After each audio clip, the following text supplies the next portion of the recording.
আজকে আমরা আজকের ক্লাস শুরু করি। তো এরপরে আমাদের কি আছে?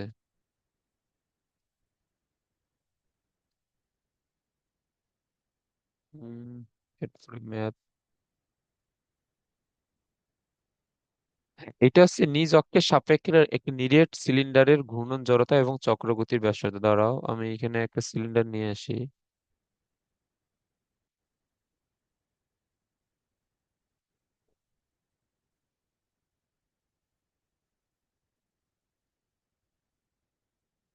সিলিন্ডার,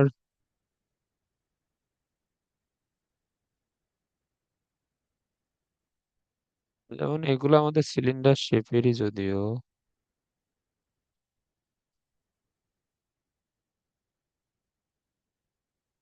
হুম হুম।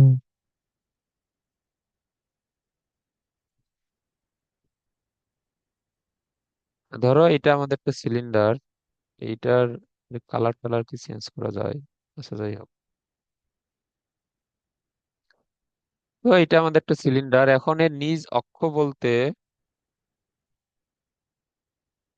ওয়েট, এইখানে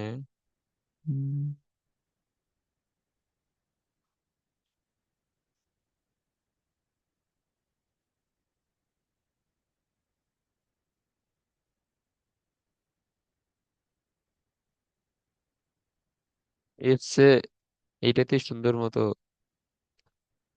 বুঝতে পারছো? একটু দাঁড়াও।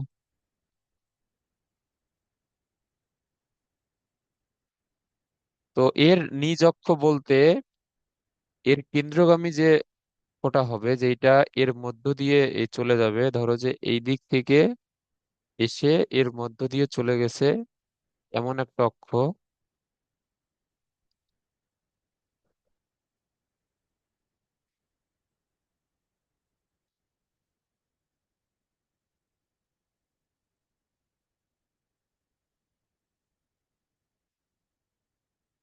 হ্যাঁ, এখন এই যে এইটা আমাদের একটা অক্ষ যেটা সিলিন্ডারের মধ্য দিয়ে চলে গেছে, তো সিলিন্ডারের কেন্দ্র দিয়ে এবং সিলিন্ডারের মধ্য দিয়ে এই চলে গেছে এমন একটা অক্ষের সাপেক্ষে আমরা এই সিলিন্ডারের জড়তার ভ্রামক নির্ণয় করব। এটা আমাদের লাগবে না।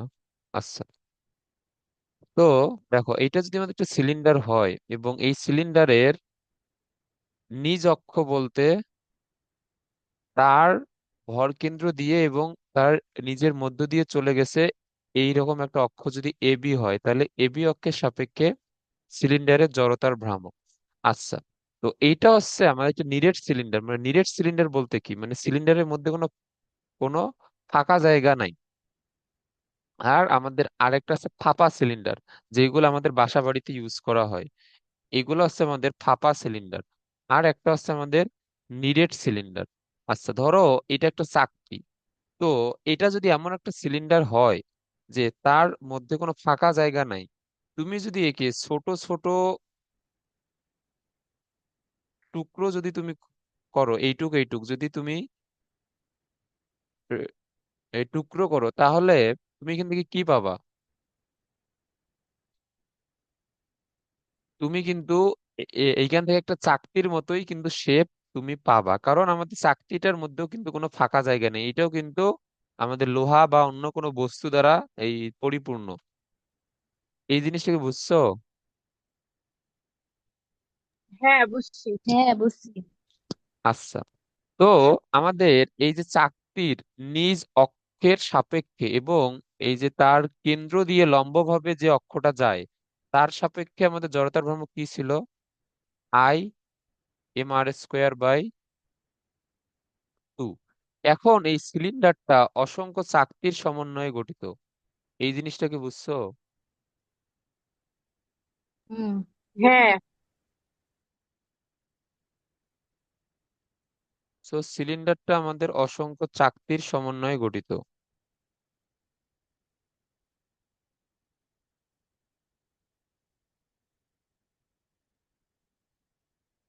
ওকে, যদি সিলিন্ডারটা অসংখ্য চাকতির সমন্বয়ে যদি গঠিত হয়, তাহলে এখানে আমাদের এইখানে দেখো, যেহেতু সিলিন্ডারটা একটা সুষম সিলিন্ডার, তো এর এইখানে আমাদের প্রতিটা যে চাকতি আমরা এখানে পাবো, সব চাকতিরই ব্যাসার্ধ এবং ভর সমান হবে। তো এইখানে এই সিলিন্ডারটা যেসব চাকতির সমন্বয়ে গঠিত তাদের প্রতিটারই জড়তার ভ্রামক মানে নিজ অক্ষের সাপেক্ষে, মানে এবি অক্ষটা তো সবারই কেন্দ্র দিয়ে যাবে। এই যে এই সিলিন্ডারটা যতগুলা চাকতির সমন্বয়ে গঠিত, সবগুলা চাকতির কেন্দ্র দিয়ে এই যে এইভাবেই কিন্তু এবি অক্ষটা চলে যাবে। তো এবি অক্ষের সাপেক্ষে সব চাকতির জড়তার ভ্রামক কি হবে? তাদের ভর যদি এম হয় এবং তাদের ব্যাসার্ধ যদি আর হয়, তাহলে সব চাকতির জড়তার ভ্রামক হবে mr²/2। বুঝছো এটা?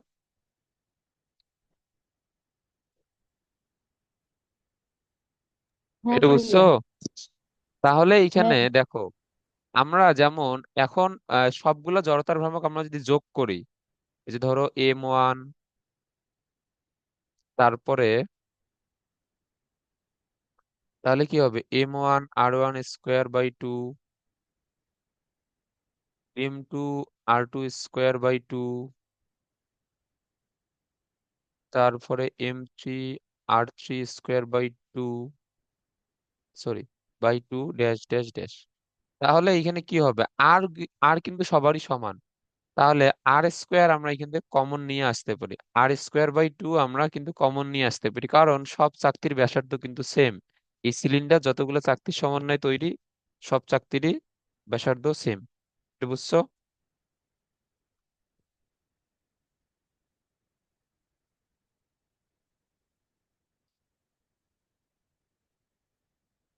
না বুঝলে জিজ্ঞেস করো।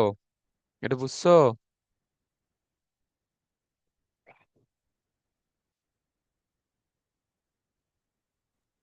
ভাইয়া বুঝছি। আচ্ছা, এবং আমরা যদি সকল চাকতির ভর যদি যোগ করি, তাহলে আমরা সিলিন্ডারের মোট ভরটা পেয়ে যাব। সো এটা হবে mr²/2। আচ্ছা দেখো, এইখানে একটা চাকতির ব্যাসার্ধ যা হবে, সিলিন্ডারটার ব্যাসার্ধ তো তাই হবে, তাই না? তো সিলিন্ডারের আমাদের ব্যাসার্ধ হচ্ছে ধরো এতটুকু। সো এইটা কিন্তু আমাদের একটা চাকতিরও ব্যাসার্ধ। তো এইটাই হচ্ছে আমাদের মূলত সিলিন্ডারটার জড়তার ভ্রামক, তার কেন্দ্রগামী, এই যে নিজ অক্ষের সাপেক্ষে। সো নিজ অক্ষ বলতে তার কেন্দ্রগামী এবং এই লম্ব অক্ষ যেটা এবি, এটাই হচ্ছে তার নিজ অক্ষ। তো নিজ অক্ষের সাপেক্ষে জড়তার ভ্রামক হচ্ছে এইটা। তো যেহেতু সিলিন্ডারটা অসংখ্য চাকতির সমন্বয়ে তৈরি, তো চাকতির জড়তার ভ্রামক যা হবে নিজ অক্ষের সাপেক্ষে, সিলিন্ডারটা জড়তার ভ্রামকও তাই হবে। তো তোমরা এটা এইভাবে মনে রাখবা। আমাদের এইগুলো প্রমাণ টমাণ শিখে কোনো লাভ নেই। আচ্ছা তাহলে এইখা- এইখানে তাহলে চক্রগতির ব্যাসার্ধ তাহলে কি হবে?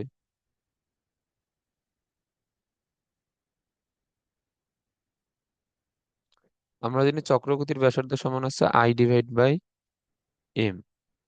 আই এর মান কত? mr²/2। আর নিচে একটা এম ভাগ অবস্থায় আছে, এম বাদ, তাহলে এখানে থাকবে r/√2।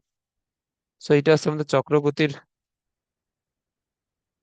এটা চক্রগতির ব্যাসার্ধ, আর এটা হচ্ছে সিলিন্ডারের নিজ অক্ষের সাপেক্ষে জড়তার ভ্রামক।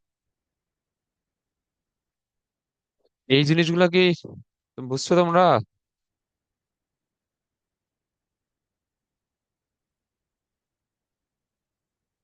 এইটা বুঝছো?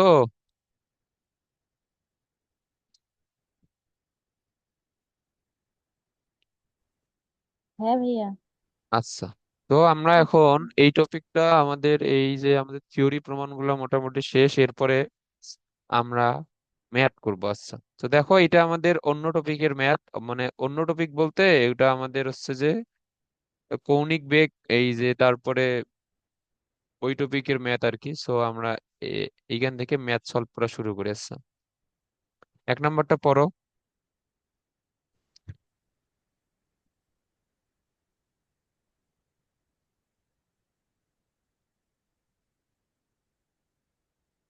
এখানে আমাদের বলছে পৃথিবী থেকে চাঁদের দূরত্ব এত। সো আমরা এখানে ধরে নিলাম এস এর মান দেয়া আছে 3.84 × 10⁵ কিলোমিটার।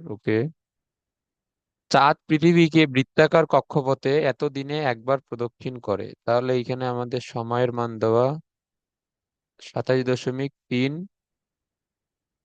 ডে। আচ্ছা, চাঁদের কৌণিক এবং রৈখিক দ্রুতি নির্ণয় করো। ওকে, তাহলে আমরা এখানে কৌণিক বেগ এবং রৈখিক বেগ, এখানে রৈখিক বেগ কি হবে বলো?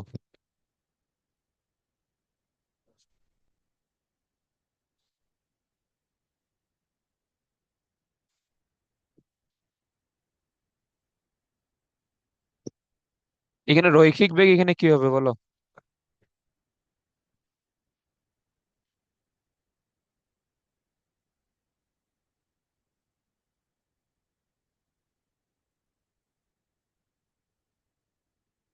বলো। মুক্তি বেগ হবে। কি? মুক্তি বেগ?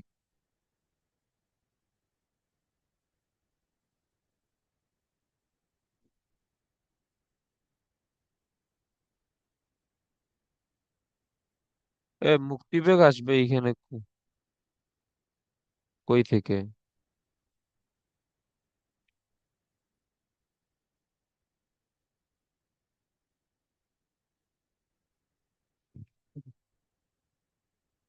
এইখানে দেখো, আমাদের, তোমাদের এই সূত্রটা জানা আছে না? ওমেগা যেগুলো twice pi divide by T, লিখে দিয়েছিলাম তো এটা। হ্যাঁ। তো তাহলে এইখানে আমাদের কৌণিক বেগ তাহলে কি হবে?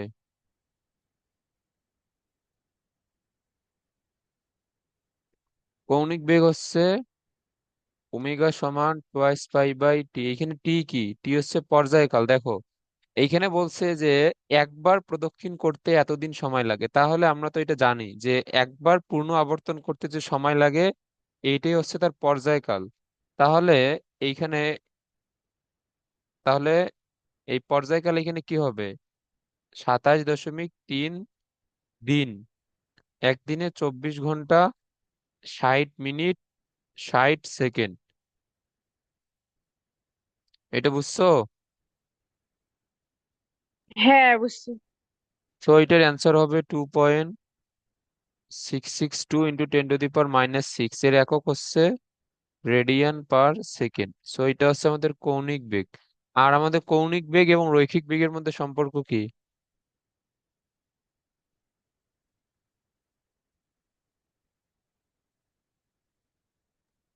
বলো? রৈখিক বেগ তো হচ্ছে ভি ইকুয়াল ওমেগা আর, না? হ্যাঁ, v is equal to omega. আর এইখানে ওমেগার মান হচ্ছে 2.662 × 10⁻⁶। আর এইখানে কি বলতো?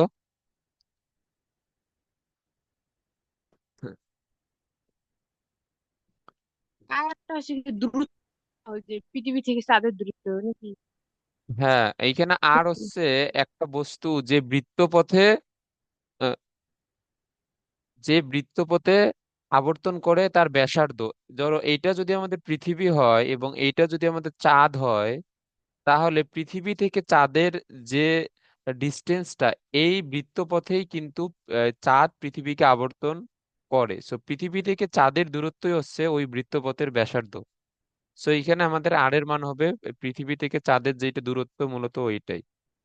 সো 3.84 × 10⁻, দেখো এইখানে আছে কিলোমিটার, আমাদের লিখতে হবে মিটার, মানে 1000 দ্বারা গুণ করলে এখানে 10⁸ হয়ে যাবে।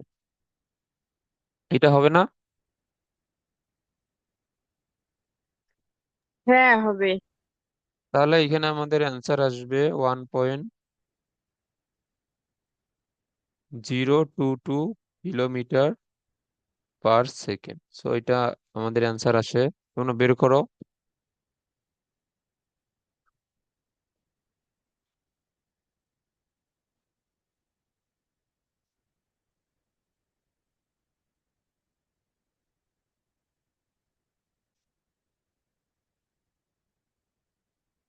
অ্যান্সার বের করছো?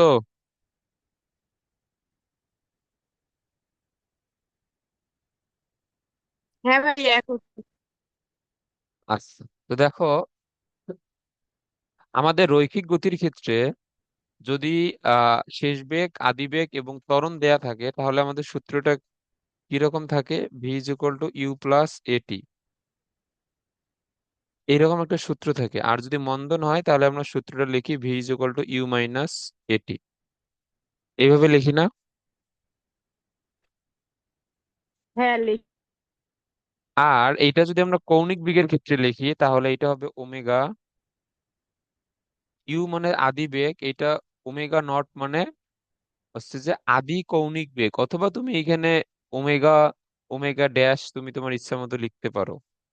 আর আমরা জানি রৈখিক ত্বরণ হচ্ছে আলফা ইন্টু টি, এবং সিমিলারলি এইখানে omega omega naught minus alpha t. So এটা হচ্ছে আমাদের রৈখিক বেগের ক্ষেত্রে, আর এটা হচ্ছে আমাদের কৌণিক বেগের ক্ষেত্রে। জাস্ট বেগের জায়গায় বসবে ওমেগা এবং ত্বরণের জায়গায় বসবে কৌণিক ত্বরণ আলফা, আর অন্য কোনো চেঞ্জ এইখানে নাই। তো এইখানে একটা জিনিস দেখো, একটি বৈদ্যুতিক পাখা মিনিটে 1500 বার বা এটা হচ্ছে 1500 RPM, এইটা দ্বারা আরপিএম বলতে বোঝায় রিভলিউশন পার মিনিট, মানে 1 মিনিটে কতবার ঘুরে। সো আরপিএম বলতে বোঝায় রিভলিউশন পার মিনিট, মানে 1 মিনিটে কয়বার ঘুরে। আচ্ছা, তো এটা আমি লিখে দিই, দাঁড়াও।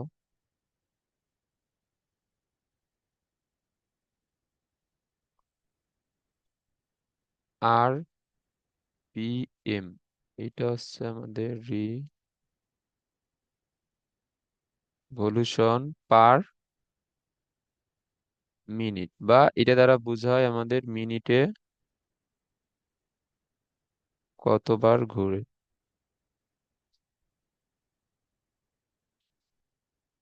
আচ্ছা, এখন দেখো এইখানে যেহেতু বলছে 1500 RPM, এটাও কিন্তু আমাদের কৌণিক বেগের একটা একক। সো এটাও হচ্ছে আমাদের কৌণিক বেগের একটা একক। ওকে, তো এখন আমাদের কৌণিক বেগের যেটা এসআই একক রেডিয়ান পার সেকেন্ড, আমাদের সেইখানে নিয়ে আসতে হবে। ওকে, তো এখন একটা জিনিস খেয়াল করো, আমরা যদি এটাকে এইভাবে যদি লিখি যে রিভলিউশন পার মিনিট। ওকে, সো 1500 ReV মানে রিভলিউশন, নিচে আমরা পার মিনিটকে আমরা যদি আহ, নিচে লিখি তাহলে আমরা নিচে 1 মিনিট লিখতে পারবো। যে এখানে যদি ওয়ান নাই, সো আমরা যদি মিনিট ইনভার্সকে আমরা যদি নিচে লিখি তাহলে এখানে ওয়ান দ্বারা আমরা যদি ভাগ করে দিই তাহলে তো কোনো সমস্যা নেই। মানে তোমরা এই এই কিলোমিটার আওয়ারকে যেভাবে মিটার পার সেকেন্ডে নিয়ে যাও, জাস্ট এইভাবে আর কি। আচ্ছা, একটা জিনিস খেয়াল করো যে এ এইখানে একটা রিভলিউশন মানে এক পাক ঘোরা, এক পাক ঘুরলে মানে একটা বৃত্তপথে যদি এক পাক ঘুরে তাহলে সে কত রেডিয়ান কোণ উৎ- উৎপন্ন করে বলো। সম্পূর্ণ মানে এক পাক ঘুরলে হ্যাঁ, 2 পাই। হ্যাঁ 2 পাই রেডিয়ান মানে 360 ডিগ্রি। তাহলে এইখানে তাহলে এইটা আমাদের কি হবে, যেহেতু আমাদের 1500 পাক ঘুরছে তাহলে এর সাথে 2 পাই আমরা যদি গুণ দেই তাহলে এত রেডিয়ান কোণ উৎপন্ন হবে, তাই না? এটা বুঝছো? হ্যাঁ, বুঝছি। আর আর আমাদের যেহেতু এটা রেডিয়ান পার সেকেন্ডে নিয়ে যাইতে হবে তাহলে আমরা নিচে সেকেন্ড লিখবো, তাহলে 1 মিনিট সমান কত, 60 সেকেন্ড। তাহলে এটা আমাদের হবে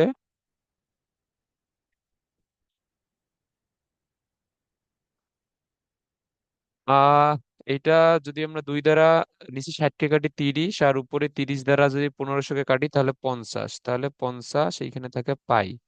আর এটা হচ্ছে রেডিয়ান পার সেকেন্ড। এই জিনিসটাকে বুঝতে পারছো? হ্যাঁ ভাইয়া, বুঝছি। আচ্ছা, তো তাহলে আরপিএম থেকে তোমরা কিভাবে রেডিয়ান পার সেকেন্ডে নিয়ে যেতে হয় এটা জানতে হবে, কারণ আরপিএম ও আমাদের একটা একক। সো আমাদের সেটা এসআই একক মানে রেডিয়ান পার সেকেন্ডে নিয়ে যেতে হবে। তো এইখানে বলছে 4 মিনিট পর পাখাটি বন্ধ হয়ে যায়, তার মানে এইখানে আমাদের কি ঘটছে, মন্দন। সো আমরা এই সূত্রটা লিখবো, omega is equal to omega naught minus alpha t. তো যেহেতু যেহেতু থেমে গেছে, যেহেতু শেষ কৌণিক বেগ কি হবে? জিরো। আর আমাদের আদি কৌণিক বেগ ছিল এই যে এইটা 50 পাই মাইনাস আলফা।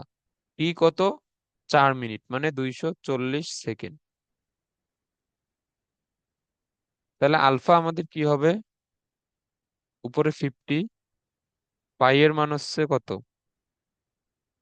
3.1416 divide by 240। তাহলে আমাদের আলফার মান হচ্ছে, সো আমাদের এটা হচ্ছে মূলত কৌণিক মন্দন। সো এর একক কি? এর একক হচ্ছে রেডিয়ান পার সেকেন্ড স্কোয়ার। আমরা এগুলো কিন্তু পড়ছি। আচ্ছা, এখন আমাদের বলছে যে আমরা এর কৌণিক ত্বরণ, আচ্ছা সরি, আমাদের যেহেতু এখানে বের করতে বলছে কৌণিক ত্বরণ, সো ত্বরণ বের করলে আমরা এখানে প্লাস দিব, তাহলে এখানে আমাদের মানটা আসবে মাইনাস। আমাদের যদি মন্দন বের করতে বলতো তাহলে আমরা মাইনাস দিয়ে মানটা প্লাস নিয়ে আসতাম। আমাদের যেহেতু এখানে এই ত্বরণ বলছে, তো আমরা এখানে প্লাস চিহ্ন ইউজ করব সূত্রে। আচ্ছা, এরপরে আমাদের কি বলছে যে থেমে যাওয়ার আগে পাখাটি কতবার ঘুরবে? ওকে, তো এটা তোমরা কিভাবে বের করবা যে থেমে যাওয়ার আগে পাখাটি কতবার ঘুরবে?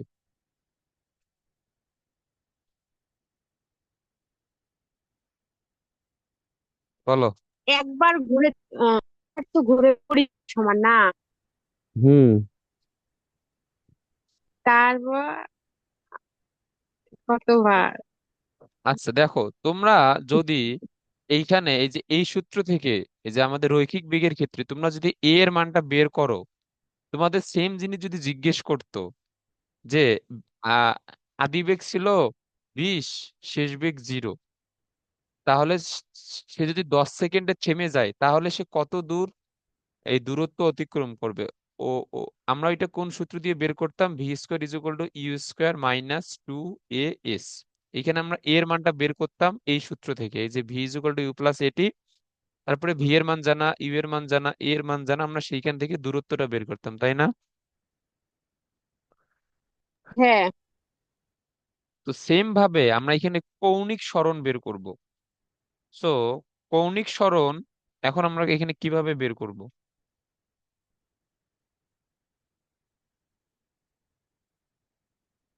এই যে এইরকম একটা সূত্র মনে হয় ছিল না, u plus v divide by 2 × টি।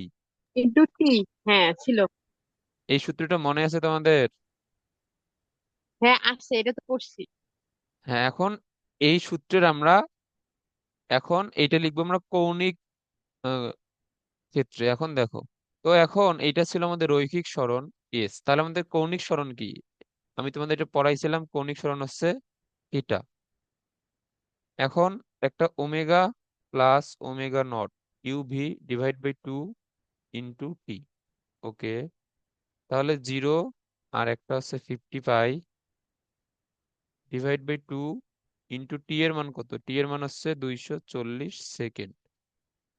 তো এখানে আছে আমাদের 50 × 3.1416 × 240 ডিভাইড বাই 2। ওকে, তো এটা হচ্ছে আমাদের 188,496। আচ্ছা, তো এটা আমরা এইভাবে তোমরা লিখতে পারো। এইটার একক কি? এই যে আমাদের কৌণিক সরণের একক কি? এটা হচ্ছে রেডিয়ান, কিন্তু যেহেতু এটা আমাদের একটা কোণ। অথবা তোমরা এটাকে দেখো, এখানে আমাদের 2 দ্বারা ভাগ করলে 25 পাই ইন্টু 240, মানে 6000 পাই। 6000 পাই রেডিয়ান। আচ্ছা, এটা হচ্ছে আমাদের মোট কৌণিক সরণ। তো একবার ঘুরলে যায় যদি 2 পাই, তাহলে 6000 বার সে যদি ঘুরে, তাহলে সে কত পাক ঘুরবে এটা আমরা বের করব। তাহলে এখন আমরা যদি ঘূর্ণন সংখ্যা বের করতে চাই, এটা আমি এই দিকে লিখি। আচ্ছা, এখন বলো, একবার ঘুরলে যদি 2 পাই যায়, তাহলে 6000 পাই ঘুরলে সে কয় পাক ঘুরবে? এটা আমরা কিভাবে বের করব? ঘূর্ণন সংখ্যা যদি এন হয়, এটাকে আমরা 6000 পাই মানে মোট সরণ ডিভাইড বাই 2 পাই দ্বারা ভাগ করে দিব না? হ্যাঁ এটা বুঝছো?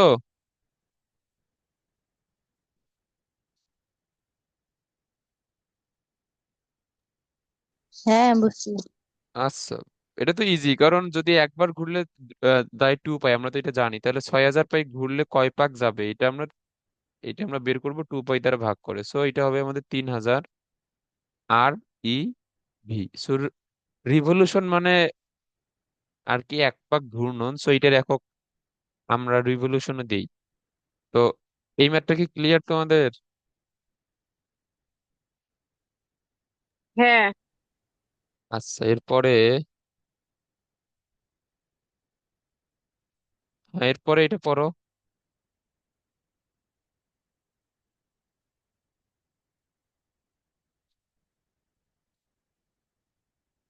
আচ্ছা, এরপরে আমাদের বলছে যে একটি কণা এত তো ব্যাসার্ধের বৃত্তাকার পথে প্রতি মিনিটে 120 বার আবর্তন করে। রৈখিক বেগ, পর্যায়কাল এবং কৌণিক বেগ কত? আচ্ছা, তো প্রতি মিনিটে 120 বার আবর্তন করে। ওকে,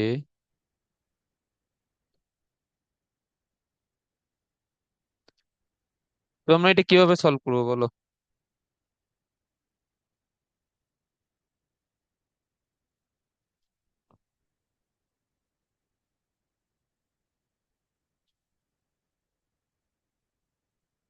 বলো।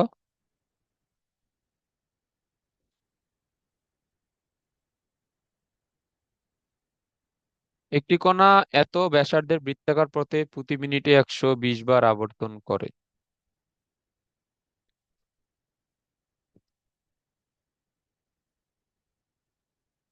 প্রতি মিনিটে 120 বার। ওকে, তাহলে এইখানে তার পর্যায়কাল কি হবে?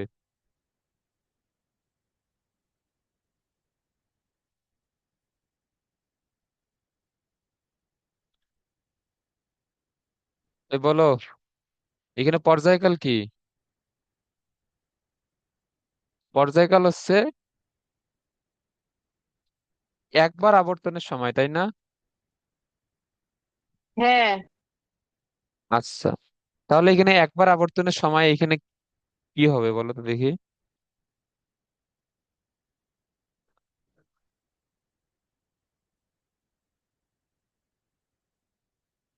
1 সেকেন্ডের হবে।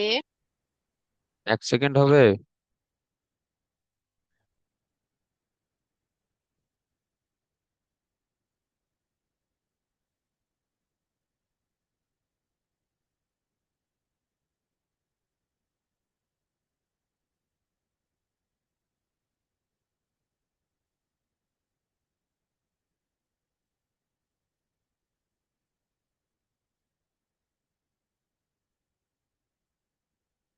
এটা হবে না 60/120?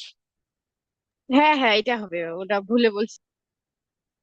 তাহলে এটা হবে 0.5 সেকেন্ড। তাহলে এর পর্যায়কাল কত? এর পর্যায়কাল হচ্ছে 0.5 সেকেন্ড। ওকে, আচ্ছা, এরপরে আমাদের কি বের করতে বলছে?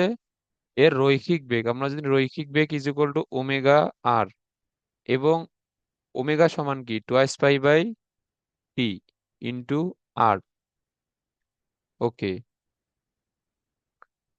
তো এইখানে 2 পাই/টি এর মান কত? টি এর মান হচ্ছে 0.5, আর এর মান হচ্ছে 1.5। তো এইখানে রৈখিক বেগ আসবে 18.852 এর একক মিটার/সেকেন্ড। এবং আমাদের বলছে কি, কৌণিক বেগ ওমেগা ইজ ইকুয়াল টু 2 পাই/টি। তাহলে 2 পাই/টি এর মান হচ্ছে এত। তাহলে আমাদের কৌণিক বেগ আসে 12.568। এটা আসে 12.568। এটা হচ্ছে রেডিয়ান/সেকেন্ড। এগুলা ম্যাথ তো খুবই ইজি। আচ্ছা, এরপরে আমরা যদি সেকেন্ড ম্যাথটা যদি সলভ করি, এটা একটা মোটর সাইকেল এত ব্যাসার্ধের বৃত্তাকার পথে 400 মিটার ব্যাসার্ধ সুষম গতিতে ঘুরছে 30 সেকেন্ডে।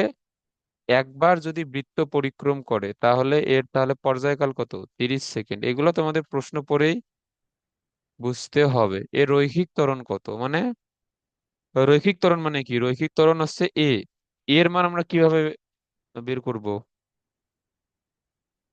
প্রথমে তো ভি এর মান বের করা লাগবে না? হ্যাঁ, আমাদের আমাদের প্রথমে ভি এর মান বের করতে হবে।